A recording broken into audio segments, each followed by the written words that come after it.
Mad Rabbit, India's finest audio wearable brand, starting at 999. அந்த minister ரோலுக்கு கூட இருக்கல விஜய் கூட இருப்பேனே அதில் சர்க்காரில் ஒரு சீனில் கூட நீங்கள் விடாமல் அந்த இழுத்தீங்க பாருங்கள், ரொம்ப டாப்டு அது. பட் எல்லா பேருமே டைரக்டர்ஸ் தான். ஸோ நான் அப்பா கூட நடிக்கும் போது நான் இதை எப்படி எடுத்துக்கிட்டேன்னா, ஓகே ஒரு இன்ஸ்டியூட்டு இவர் நடிக்கிறது பார்க்குறது தான் நம்மளுக்கு வந்து இது. நான் வந்து சீரியலில் நடிக்கிறது, நான் மற்றவங்கள பற்றி சொன்னால் நிறைய பேர் சீரியலில் கோவப்படுறாங்க. நான் அப்பா மாதிரி தான், நான் கொஞ்சம் ஃப்ராங்காக பேசி ஏன்னா நான் சின்ன வயசுலேருந்தே இவரை பார்த்து வளர்ந்தவன். ரொம்ப அற்புதம். இது மாதிரி பல கேள்விகள் வரும்ன்றதுக்கு பாருங்கள், ஒரு சின்ன டைட்டிலே போதும். அது யாருக்கு கடைசி தோட்ட இப்போ கேட்குறீங்க நீங்கள், ஏன்னா அதை கேட்க வச்சது வந்து டைட்டில் தான். அந்த யாசர் அப்பா, அந்த ட்ரையாங்கிள் யாசரோட பேர் அபிராமின்னு ஒருத்தர் வச்சுருப்பாங்க. இவங்க 3 பேருமே ப்ளஸ் அப்பாவோட பேர் ஸ்ரீஜாம் தான் அவங்க பண்ணியிருப்பாங்க. 4 பேருமே அந்த ஃப்ளாஷ்பேக் சீன் 18 நிமிஷம் போட்டு. ஏன்னா ராட்சசன் படத்தில் இந்த பையில அடையாளம் தெரியாது, யாருக்குமே தெரியாது. எல்லாம் வித் மேன் வித் மாஸ்க். அதில் எனக்கே தெரியல. அப்படி இவன் வந்து வீட்டில் அன்றைக்கி சொன்னான், நான் தானே அந்த ராட்சசன். அடப்பா நீ தான் பிரமாதமாக இருக்கக்கூடாது, பார்த்தாலே பயப்படுற அளவில் இருந்தது. ஒரு 120 ரூபா டிக்கெட் கொடுத்து படம் பார்க்க வரேன், you are there to entertain me. நான் 120 ரூபா போடுறேன்னா நான் வந்து கிட்டத்தட்ட ஒரு 3 கோடி ரூபா போட்டிருக்கோமே மினிமம். அப்போ நாங்கள் என்ன வருது இப்படின்னு பதில் சொன்னோம்னா முரட்டுத்தனமாக இருக்கும். என்னடா பாட்டுக்கு ஒரு ட்ரெயினில் சொல்கிறாங்க இஸ் கோனா குவிட் சினிமா அப்படின்றாரு. அதுக்கு மிஷ்கின் கேனாட் குவிட் சினிமா. 50 ஆண்டுகள் இன் சினிமா, அது வந்து லைக் ஒரு லைனில் எல்லாருமே சொல்லிட்டு போயிடுறாங்க. 50 ஆண்டுகள் நான் ராதா ரவி சாருக்கு வந்து நான் வாழ்த்துக்கள் சொல்கிறேன் அப்படின்னு சொல்லி ஒரு வீடியோவில் சொல்லிட்டு போயிடுறாங்க. பட் ஆனால் இந்த ஜேர்னி வந்து பெரிய ஜேர்னி. மறக்கணும்னு நினைக்கிற விஷயம் ஏதாவது சினிமாவில் இருக்கா? மறக்கக்கூடாதுன்னு நினைக்கிற விஷயம் ஏதாவது சினிமாவில் இருக்கா சார்? சினிமாவில் ஏன்னா நடிச்சோம், அது மறந்துடணும்னு நினைக்கிறேன், ஆனால் மறக்க முடியல சார். எப்படி சார் இதான் சினிமாவில் வந்து இல்லைங்க, இது இட்ஸ் போர்ட் அப்பில் ஆயிடுச்சு. எனக்கு 51 இயர்ஸ் இது இருக்குது. அதுவும் என் கேரக்டருங்களுக்கு இருக்குது. பர்சனல் கேரக்டர் ஒன்று, படத்தில் வர கேரக்டர் ஒன்று. அதனால் ரெண்டுமே தாங்கிக்கிட்டு இப்படி ஓடி இருக்குமென்றது ஆச்சரியமாக இருக்குது எனக்கு. உங்களுடைய ரோல் எதாக இருந்தாலுமே இப்போ நம்ம சர்க்காரில் பார்க்குறோம், லைக் வாயில் ஏதோ ஒன்று வச்சுட்டு அப்படின்ற ஒரு மேனரிசமாக இருக்கட்டும், அப்புறம் குட்டி கழிச்சு பார் கணக்கு சரியாக இருக்கும் அப்படின்றதா இருக்கட்டும், அப்புறம் ஃப்ரெண்ட்ஸ் படத்தில் இருக்கட்டும், அப்படின்னு எக்கச்சக்கமான விஷயங்கள்ல நம்ம தனித்துவமாக எடுத்து சொல்லலாம் சார். ஸோ எவ்ரி கேரக்டர் உங்களை வந்து ரீச் பண்ணும் போதும் இருக்கட்டும், அந்த ஆர்ட் சொல்லும் போதாக இருக்கட்டும், நீங்கள் எப்படி சார் தயாராகிறீங்க எவ்ரி டைம்? தயாராகிறது என்ன இருக்குது, ஒரு கற்பனை தானே நமக்கு. இந்த கேரக்டர் இப்படி கற்பனை பண்ணிக்கலாம். அண்ட் ஆல் டைரக்டர்ஸுக்கு தான் எல்லா பெருமையும் அவங்களுக்கு தான். செய்யும் போதே செஞ்சுட்டு அவர் தானேப்பா அவர்கிட்ட சொல்லிட்ட போதும் பண்ணி எனக்கு ஒரு லைன் தான் சொல்லுவாங்க என் கேரக்டர். அந்த மினிஸ்டர் ரோலுக்கு கூட இருக்கல விஜய் கூட இருப்பேனே அதில் சர்க்காரில். அதனால் அந்த படம் ஃபுல்லாக பார்த்தீங்கன்னா ஃபுல்லாக வருவேன், பட் வேஸ்ட்டாக வருவேன். எனக்குன்னு இருக்கிற சீன் வந்து நானும் விஜயமாவும் பேசுகிறது, அது ஒன்று தான் ஒரு கவுண்டர் டைலாக். அதர்வைஸ் நான் ஆல்வேஸ் வித் சிஎம்மோட இருப்பேன். அப்புறம் அது முடிஞ்சோன்னா அந்த பொண்ணு வந்துடும், அது கூட இருப்பேன். ஆனால் படம் பூரா இருப்பேன். அதெல்லாம் யோசனை பண்ணணும். அப்போ இதெல்லாம் செஞ்சால் தான் மனசில் நிற்கும். இந்த டோரை திறந்து வந்தேன், சன் டிவியில் எடுத்தோம் அது, ஐ திங்க் அந்த ஷார்ட்டு. அந்த டோரை திறந்து வரும்போது நான் அப்படி செஞ்சுட்டு வந்தது. ஒரு டைரக்டர் வந்து படம் பார்த்தார் சர்க்கார். பார்த்துட்டானே அந்த டோர் சீனில் கூட நீங்கள் விடாமல் அந்த இழுத்தீங்க பாருங்கள், ரொம்ப டாப்டு அது. பட் எல்லா பேருமே டைரக்டர்ஸ் தான். அவங்க டைம் கொடுக்குறாங்கல்ல நம்ம செய்கிறதுக்கு. டைம் கொடுக்கலன்னா கஷ்டம். ஆனால் இந்த மந்த் ஃபுல்லாகவே உங்களுக்கு வந்து ஒரு மாதிரி பிளாஸ்ட் மந்த்தாகவே இருக்குன்னு நினைக்கிறேன். லைக் அமரன் 100 days செலிப்ரேஷன், உலக நாயகன் அவர்களுக்கு ஒரு அப்ரிசியேஷன் கிடைச்சிது. அப்புறம் இன்னைக்கு வந்து ஒரு படம் ரிலீஸ் ஆகுது, February 28 கடைசி தோட்டா அப்படின்னு பேக் டு பேக் ரிலீசஸ் இருக்கும் போது எவ்வளோ உணர்ச்சி, லைக் ஒரு புத்துணர்ச்சி வரும்ல உங்களுக்கு? நான் எதுவுமே சீரியஸாக எடுத்துக்கிறது இல்லை.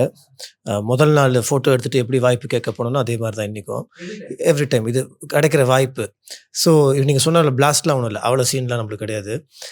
இந்த மாதிரி படங்களில் வந்து இப்போது நான் எனக்கு கிடைக்கிற ஒரு வாட் யூ கால் ஆப்பர்ச்சுனிட்டி, எனக்கு கற்றுக்கிறது. இப்போ பெரிய பெரிய இன்ஸ்டியூட்லாம் போய் கற்றுக்கணுன்னா நிறைய காசு ஆகும். நான் எங்கள் அப்பா கிட்ட காசு வாங்குற பழக்கம் கிடையாது. பெரிய பெரிய இன்ஸ்டியூட்டில் போய் லட்சக்கணக்கில் கொடுக்கறதுக்கு என்கிட்ட காசும் கிடையாது. So I keep running. So நான் அப்பா கூட நடிக்கும் போது நான் இதை எப்படி எடுத்துக்கிட்டேன்னா, ஓகே ஒரு இன்ஸ்டியூட்டு இவர் நடிக்கிறது பார்க்குறது தான் நம்மளுக்கு வந்து இது. நான் வந்து சீரியலில் நடிக்கிறது, நான் மற்றவங்கள பற்றி சொன்னால் நிறைய பேர் சீரியலில் கோவப்படுறாங்க. நான் அப்பா மாதிரி தான், நான் கொஞ்சம் ஃப்ராங்காக பேசி, ஏன்னா நான் சின்ன வயசுலேருந்தே இவரை பார்த்து வளர்ந்தவன். என்னை வந்து நான் நடிகர் சங்கத்தில் இருக்கும்போது என்னை கண்டிக்கிறதுக்கும் என்னை திட்டுறதுக்கும் என்னை அடித்து அப்பா அப்பான்னு சும்மா சொல்ல, அப்பா ஸ்தானத்தில் என்னை கண்டித்ததும் அவர் தான். இன்றைக்கி நான் நல்லா நடிக்கிறேன் அப்படின்னு சொன்னால் என் சீரியலில் பார்த்து தோளில் தட்டுற, ஏன்னா இன்றைக்கி தோளில் தட்டி கொடுக்குறவங்க ரொம்ப கம்மி, தலையில் தட்டி உட்கார வைக்கிறவங்க தான் அதிகம். ஸோ எனக்கு தோளில் தட்டி கொடுக்குறது அப்பா தான். ஸோ இந்த படம் அப்பா நடிக்கிறது பார்க்கறது எனக்கு ஒரு இன்ஸ்டியூட்.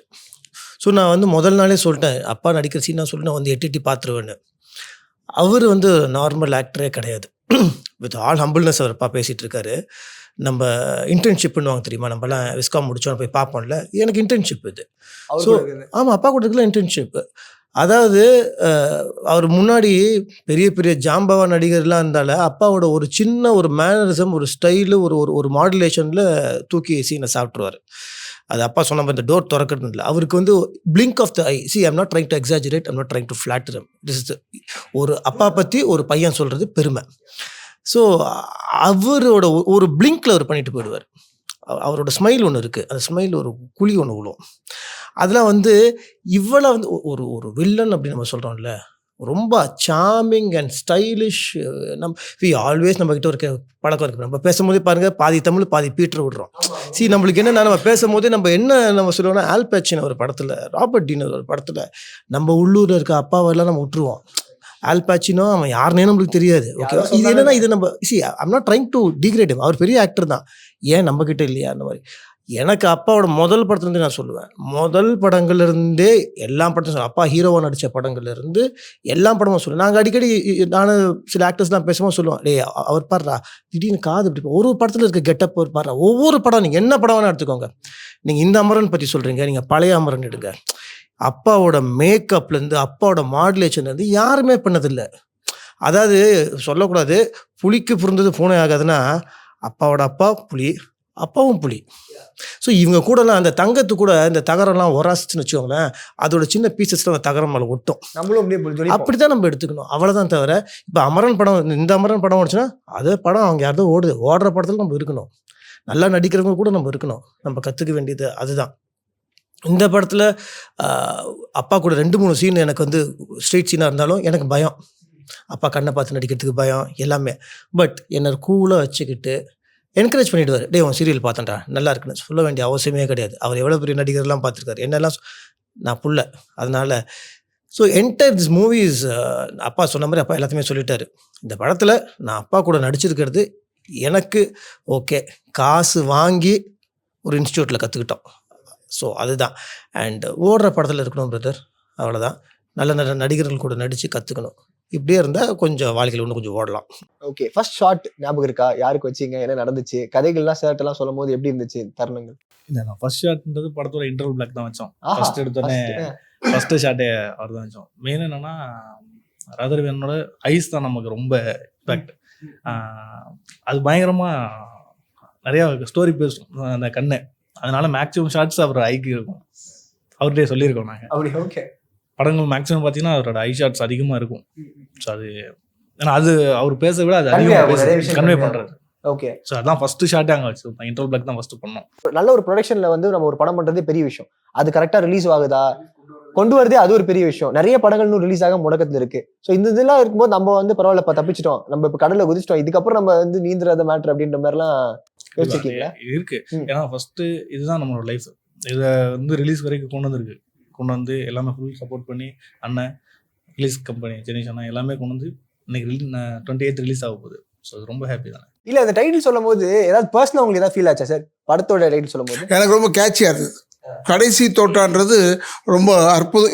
இது மாதிரி பல கேள்விகள் வரும்ன்றதுக்கு பாருங்கள், ஒரு சின்ன டைட்டிலே போதும்.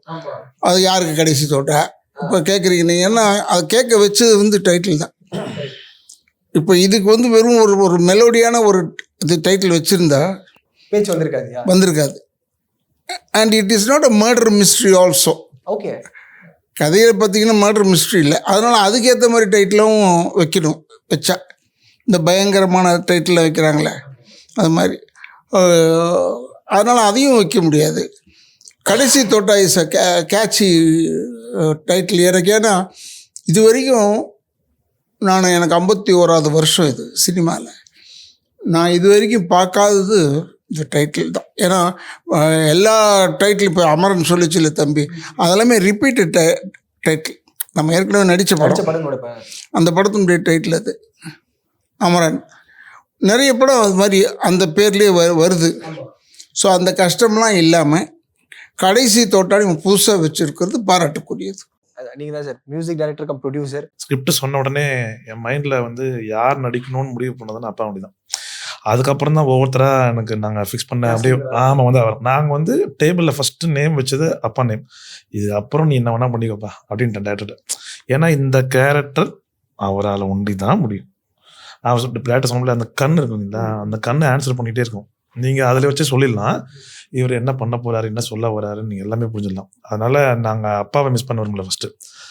அப்புறம் தென் ஸ்ரீ சார் அவர், அதே மாதிரி யாசர், அப்புறம் வையாபுரி சார், அது மாதிரி கொட்டாச்சி, அப்புறம் வந்து ஸ்ரீ அவரோட பேர் வந்து குஷின்னு ஒரு ஃபீமேல் ஆர்டிஸ்ட் பண்ணியிருக்காங்க. இந்த மாதிரி அப்புறம் தான் எல்லாமே. ஃபஸ்ட்டு ஸ்கிரிப்ட் எழுதும்போதே அந்த கேரக்டர் பேர் ஆமாம் எழுதினப்புறம் தான் நாங்கள் அடுத்தது அப்புறம் ஒவ்வொருத்தராக நாங்கள் எழுத ஆரம்பித்தோம். அதே மாதிரி ஸ்ரீ சாரோட பேரும் ரொம்ப எக்ஸ்ட்ரானரியாக பண்ணியிருப்பாங்க. அவங்களோட ப்ராம்ப்டும் அவங்க கொஞ்ச நேரம் வந்தாலும் நல்லா பெஸ்ட்டாக பண்ணியிருப்பாங்க. அதே மாதிரி யாசர் ஸ்பெஷலாக சொல்லி ஆகணும் ப்ரொடக்ஷன்லேருந்து. என்னென்னா ஃபஸ்ட்டு டேயில் எங்களுக்கு ஸ்கிப் ஆகிட்டார். அவர் ஷெட்யூலுக்கு வர முடியல தம்பியால். அது வர முடியாமல் போய் அவர் அவங்களோட ரிலேட்டிவ் யாருக்கோ உடம்பு சரியாமல் ஐசியூவில் இருந்தாங்க.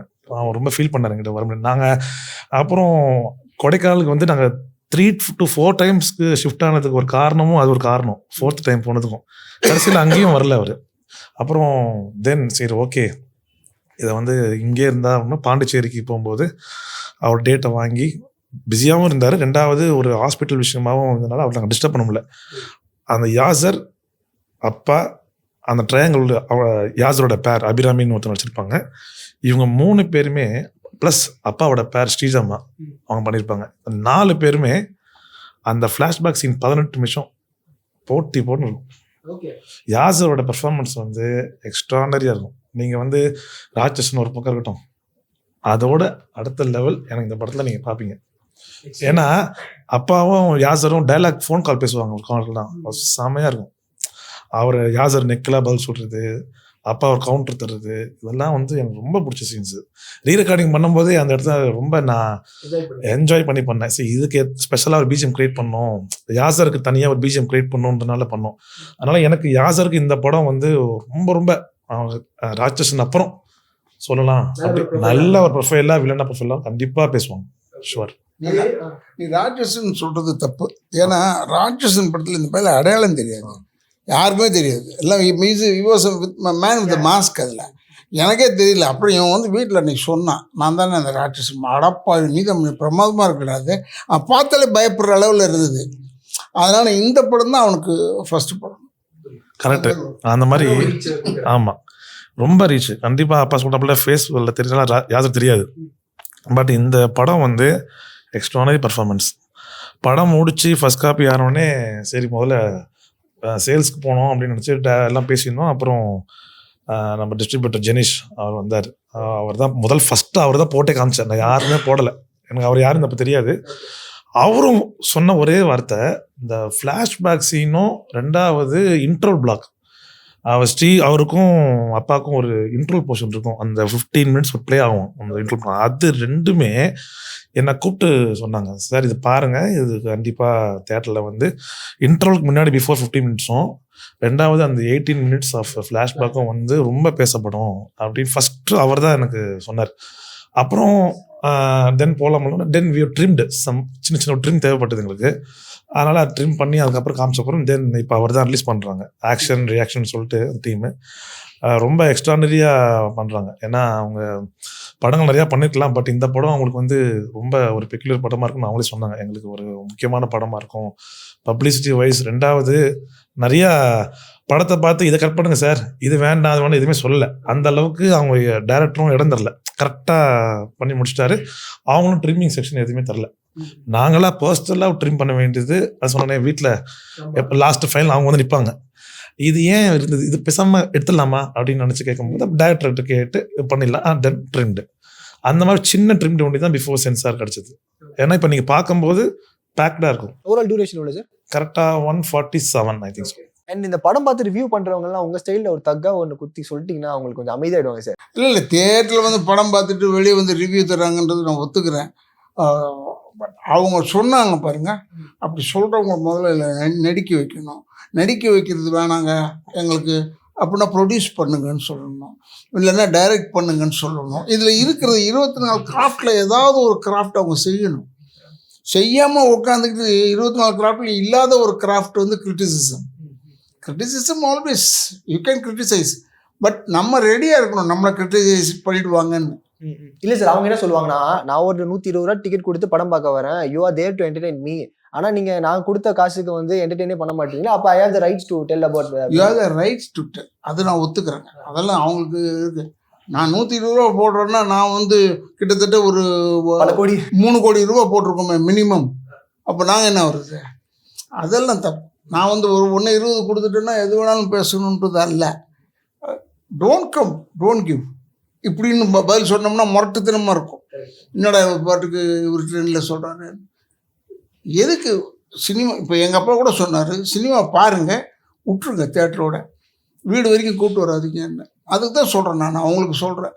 இந்த 120 ரூபா கொடுத்துட்டு நல்ல படமாக எடுக்கலன்னு ஏன் வீடு வரைக்கும் எடுத்துகிட்டு வரீங்க? அங்கே தேட்டரோட விடுங்க.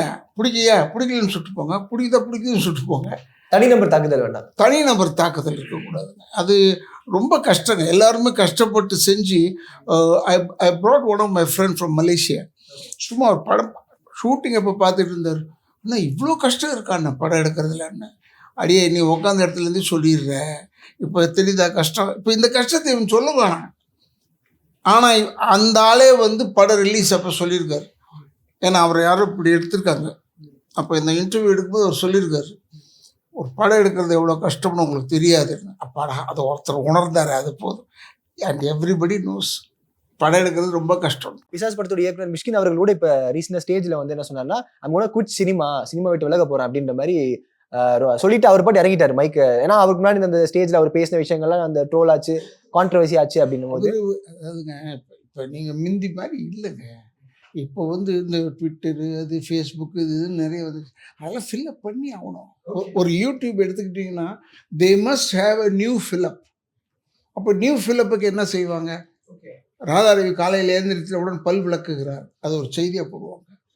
அது முதல்ல வந்து தேவையில்லாத விஷயம். காலையில் ஏன் சொன்னால் பல் தான் விளக்குவாங்க, வேறு என்ன செய்வாங்க? ஆனால் அதை பல் விளக்குவாங்க, பல் விளக்குறாருன்னு போடுவாங்க.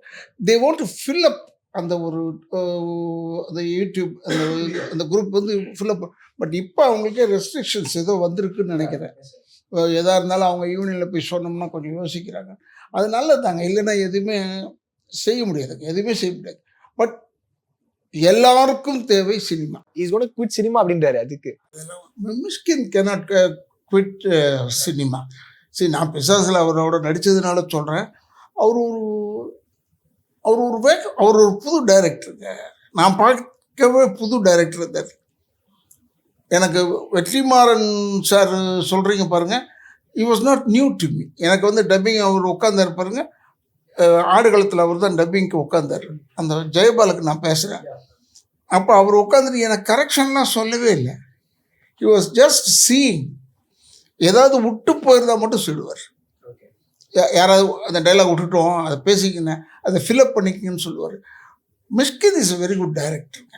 ஃபர்ஸ்ட் அஃப்கோர்ஸ் கோவம் வருதுன்னா அது மாதிரி ஒரு டைரக்டருக்கு கோவம் வரும்.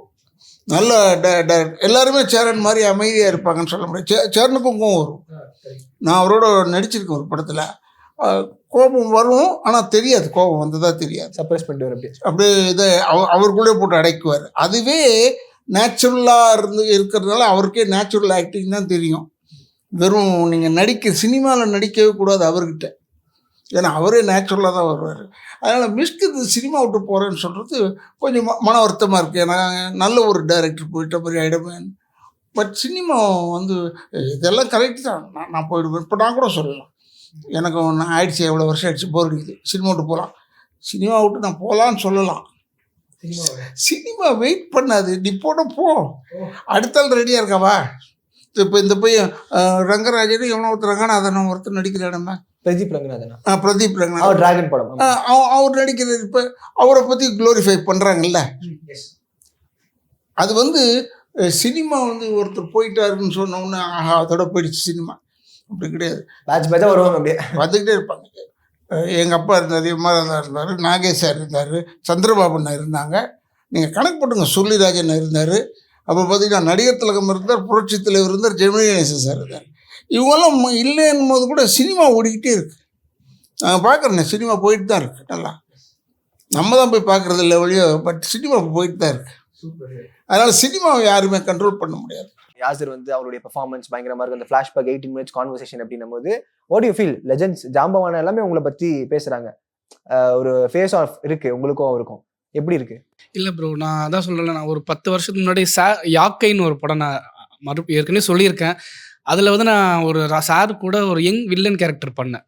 அப்போ சினிமாவில் வந்த டைம் அந்த நடித்து முடித்து டப்பிங் அப்போ நான் பேசிட்டு வந்துட்டேன். அந்த அசிஸ்டன்ட் டைரக்டர் கால் பண்ணாங்க, ராதாரவி சார் இப்போ தான் உன்னோட போர்ஷன் பார்த்தாங்க, இந்த பையனுக்குள்ள ஏதோ ஒன்று இருக்குது, இவன் கண்டிப்பாக நல்லவனும் பயங்கரமாக நடிப்பேன், கெட்டவனாகவும் பயங்கரமாக நடிப்பேன். எனக்கு கால் பண்ணி ஃபோன் பண்ணாங்க. நம்ம நினச்சி பாருங்க ப்ரோ, நம்மளாம் அந்த பிகினிங் ஸ்டேஜ் ப்ரோ, வாய்ப்பு தேடி சினிமா கம்பெனியில் வாய்ப்பு ஃபோட்டோஸ் கொடுத்துட்டு வர டைமில் ஒரு பெரிய ஆள் கால் பண்ணும்போது எப்படி இருக்கும்? என்ன உடம்புல வேத்துருச்சு, படம் பார்த்தேன் நல்லா இருந்துச்சா, பெருசாவா, என்னோட வாழ்த்துக்கள், காட் பிளீஸ் யூ அப்படின்னாங்க. ஸோ அதுதான் ப்ரோ, நீங்கள் சோர்ந்து போகிற டைமில் அவங்க ஃபோன் பண்ணது உங்கள் மைண்டில் வரும். சரி, அவ்வளோ பெரிய ஆளே நம்மளுக்கு ஃபோன் பண்ணி சொல்கிறாங்களே, நம்மளுக்குள்ளே ஏதோ ஒன்று விஷயங்கள் இருக்குது தான். நான் நிறைய பேர்கிட்ட சொல்லியிருக்கேன், ஃபோட்டோஸ் கொடுத்து வாய்ப்பு தர முயற்சி பண்ணேன்னா சொன்னது நிறையா வாட்டி இது சொல்லியிருக்கேன் சார் பேசுனது. ஸோ ஓடு அப்படி கிடைச்ச வாய்ப்புகள் தான் ஒவ்வொன்றும். ஸோ அது அவர் சார் படங்கள் பார்க்கும்போது அது சொன்ன நடிப்பு, அவர் சார் வில்லனாக கூடும்போது கூட அதை பியூட்டியாக பண்ணுவார். இந்த ஸ்ரீ என்ன சொன்ன மாதிரி காதில் ஒரு மேனரிசம் நிறைய விஷயங்கள் இருக்கும். அதில் சின்னதை பார்த்து தான் நம்ம இந்த மாதிரி பண்ணி சிலது ஒர்க் அவுட் ஆகும். ஸோ அதுக்கப்புறம் தான் கண்டினியூஸாக நிறைய படங்கள் வில்லனாக கிடச்சிச்சு. சினம்லாம் அருண் விஜய் சாருக்கு வில்லனாக பண்ணேன். எனக்கு அதெல்லாம் வாய்ப்பே கிடையாது. பட் அவங்களே கூப்பிட்டு கொடுக்கும்போது சில விஷயங்கள் எனக்கு எப்படியா இருந்தாலும் சார் வந்துட்டு போயிடுவார், நீ ஒரு நாள் பெருசாக வருவேன், ஒரு நாள் பெருசாக வரும், அந்த வார்த்தைகள் தான் அது. இப்போ அவர் கூடயே அவரே மிரட்டுற மாதிரிலாம் பண்ணுறீங்களா? இல்லை, அது உண்மைதான். அவர் சார் கூட நடிக்கும் போது நான் நிறைய பேர் சொல்லியிருக்காங்க, சார் வந்து நடிக்க வைக்கும், இவர் பார்க்க தான் பயங்கரமாக ரஃப்பாக இருப்பார், ஒரு கெத்தா கூட நடிக்கிறவங்களையும் நடிக்க வச்சு அழகு பார்ப்பாங்க. அது ஸோ அது பெரிய விஷயம். அது நிறைய பேர் இப்போ எப்படின்னு தெரியல, நீங்கள் கேள்விப்பட்டிருப்பீங்க, அவங்க பர்ஃபெக்டாக பண்ணிட்டு போயிடுவாங்க. கூட நடிக்கிறவங்களும் நல்லா நடிக்கணும், நல்லா நடியா, நாளைக்கு உனக்கு தானே என் பேர் வரப்போகுது, தட்டி அவங்கள கொண்டுட்டு வருவார். ஸோ அதுதான் எனக்கும் சரி. நம்ம பெருசாலாம் நான் இப்பயும் சுமார் தான் ஆக்டிங்கில் சார் சொன்ன விஷயங்கள் தான், நடிடா உனக்கு தானே விஷயங்கள், உன்னோட வாய்ப்பு நீ தான் யூஸ் பண்ணிக்கணும் அப்படின்னு சொல்லி தட்டி தான் எல்லாத்தையும் நடிக்க வச்சு அப்படி தான் வந்துச்சு எல்லாமே. ஸோ படத்துடைய டிஸ்ட்ரிபியூட்டர் ஜெனிஷ் அவர்கள் இணைஞ்சிருக்காரு. சொல்லுங்க சார், படம் பார்த்ததுக்கப்புறம் ஃபர்ஸ்ட் ஃபீட்பேக் அவர்கிட்ட சொன்னது, அவர் சொல்லிட்டாரு எங்ககிட்ட, நீங்கள் சொல்லுங்கள்.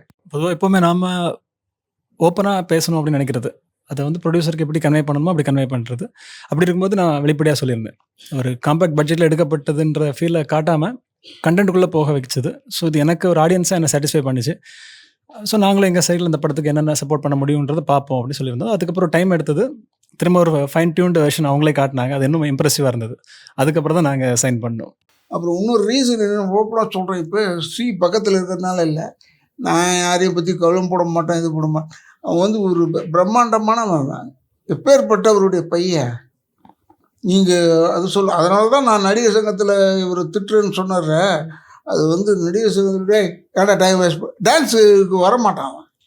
அந்த டான்ஸ் எடுப்பாங்க, அந்த ஜெயந்தி மாஸ்டர்லாம் டான்ஸ் எடுப்பாங்க. இவன் பெரிய ரோமியோ வச்சு இவர். அதனால் அவன் பாட்டுக்கு அதை கேன்டீனாண்ட உட்காந்துக்கிட்டு அப்படியே நிற்கிறது பார்க்குறது, என்னை பார்த்தா தான் ஓடுவாப்புல, இல்லைன்னா அப்புறம் எனக்கு வந்து சொல்லுவாங்க, சார் சங்கர் கணேஷ் சார் பையன் வரவே மாட்டேறாரு சார், உள்ள வர சொல்லுங்கள் சார், டேய் போ டான்ஸ் கிளாஸ் போன்னு சொல்லுவேன். நான் அவரை வரட்டிகிட்டே இருக்கிறதுனால இப்போ அப்பான்னு சொல்லும் போது நான் சிரிச்சுக்கிறேன் நான்.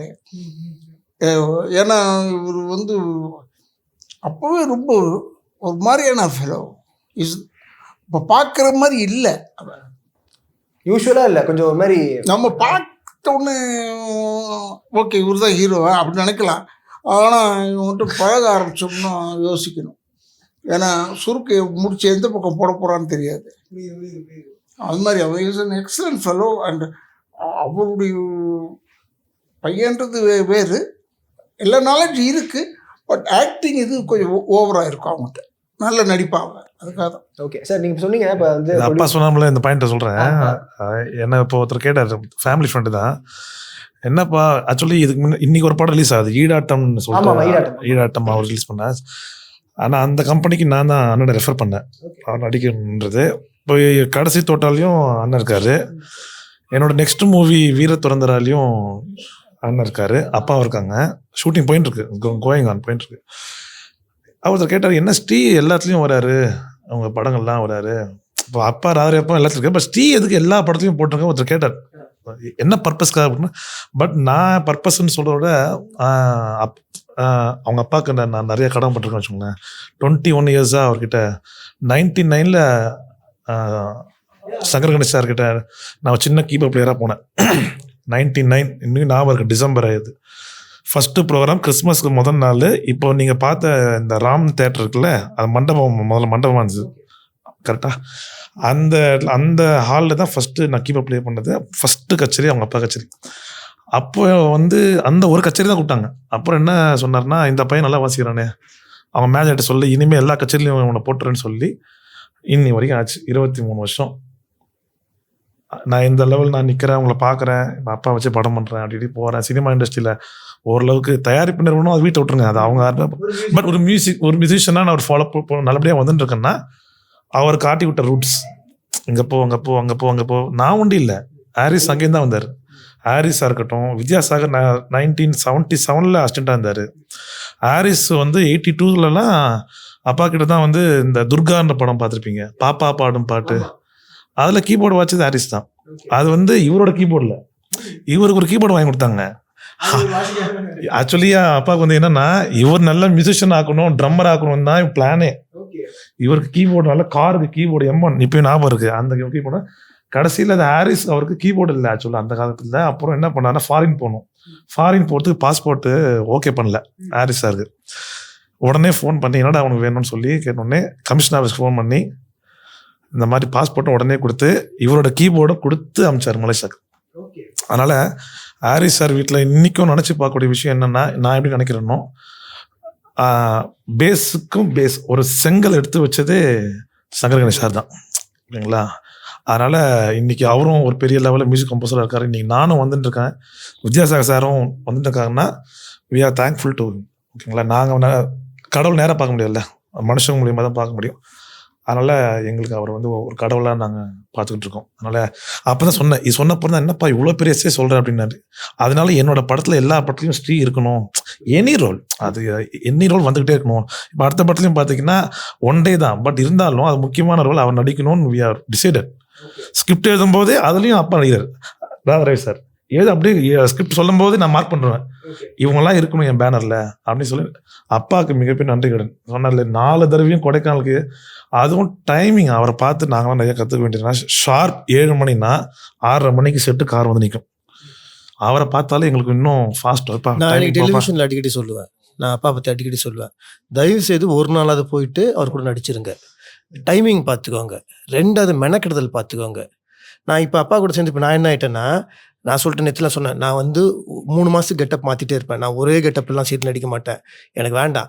ஏன்னா நீங்கள் கொஞ்சம் இன்றைக்கி இருக்கவங்களுக்குலாம் ஒரு ஹோம்ஒர்க்கே கொடுக்குறேனே, அப்பாவோட படங்கள் எல்லாமே நீங்கள் வீரன் வேலு தம்பி நீங்கள் எல்லா படமும் எடுத்துக்கோங்க, அப்பா வில்லன் ஹீரோ கேரக்டர் எல்லாம் படத்தை பார்த்துங்க, ஒரு படத்தோட சாயல் இன்னொரு படத்தில் இருக்காது.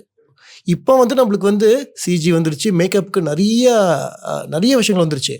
நீங்கள் அமரன் எடுத்துக்கோங்க, நீங்கள் இன்னொரு சுகமான சுமைகள்னு ஒரு படம் இருக்கும், நான் அது வந்து ஒரு 20-30 வாட்டி பார்த்துருப்பேன் அப்பாக்காக மட்டும்தான். எப்படி ஒரு கெட்டப் அவளை மாற்றுறாரு, நீங்கள் ஒரு பல் செட்டாக இருக்கட்டும் எல்லாமே அவ்வளோ ஒரிஜினலாக இருக்கும். இன்றைக்கி you have so much of technologies. நம்ம உட்காந்து இன்டர்நேஷ்னல் சினிமாஸ் பார்த்து கற்றுக்கிறது நல்லதாக நான் ஒத்துக்கிறேன். ஆனால் முதல்ல நம்ம குடும்பத்தில் நம்ம வீட்டில் இருக்குது, எங்கள் அப்பா கிட்ட சொந்த என் ரத்தத்தில் இருக்க அப்பா கிட்ட கற்றுக்காதது நான் பக்கத்து வீட்டு பையனோட அப்பா கிட்ட கற்றுக்க போகிறதில்ல. பக்கத்து வீட்டு பையன் அப்பாவை நான் அப்ரிஷியேட் பண்ணுறேன், ரொம்ப நல்லவர். ஆனால் கற்றுக்க வேண்டியது எங்கள் அப்பா கிட்ட. அப்பாவோட படங்கள் எல்லாம் போட்டு பார்த்து இந்த 50 இயர்ஸு இன்றைக்கி யூடியூப்பில் இருக்க இன்றைக்கி யங்ஸ்டர்ஸ் எல்லாத்துக்கும் சொல்கிறேன், போட்டு பார்த்துட்டு எப்படி சிவாஜி சார் சாயல் இல்லாமலோ கமல் சார் சாயல் இல்லாமல் நடிக்க முடியாதோ, நான் மிகப்படுத்தி சொல்லலை, அப்பாவோட சாயல் இல்லாமல் ஒருத்தர் நடிக்கவே முடியாது. இதை நம்ம வந்து பார்க்கணும். நான் எங்களுக்கெல்லாம் வந்து என்சைக்ளோபீடியா. எங்களுக்கு நம்ம எல்லாருக்குமே என்சைக்ளோபீடியா. ரொம்ப நன்றி சார். கடைசி தோழா திரைப்படத்தில் உங்களை சந்திச்சது அண்ட் படம் வெற்றி விழா சக்ஸஸ் மீட்லாம் உங்களை அகைன் பார்த்து நிறைய விஷயங்கள் பேசணும்னு ஆசைப்படுறேன். Thank you so much sir. Thank you. Mad Rabbit, India's finest audio wearable brand, starting at 999.